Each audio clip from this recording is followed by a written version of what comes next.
ভারতের সংখ্যালঘু মুসলিমদের উপর নির্যাতন নতুন কিছু নয়। কখনো মুসলিমদের জোর করে জয় শ্রীরাম বলানো, কখনো মসজিদ দখল করে মন্দির নির্মাণ, আবার কখনো গো হত্যার অভিযোগে পিটিয়ে হত্যা। এবার কোনো প্রকার নোটিশ ছাড়াই ভেঙে ফেলা হচ্ছে ভারতীয় মুসলিমদের বাসস্থল। একের পর এক বুলডোজারের নিচে চূর্ণ হচ্ছে তাদের ঘর, ভেঙে যাচ্ছে স্বপ্ন। আর প্রতিদিন এই ধ্বংসযজ্ঞে যোগ হচ্ছে নতুন নতুন ক্ষত। বিস্তারিত জানাচ্ছেন আরিফ হাসান।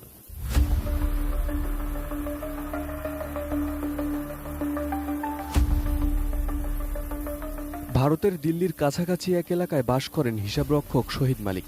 ভারতীয় মুসলিম নির্যাতনের নির্মম শিকার তিনি। 2022 সালের অক্টোবরে তার বাড়িটি ভেঙে ফেলে দিল্লি উন্নয়ন কর্তৃপক্ষ।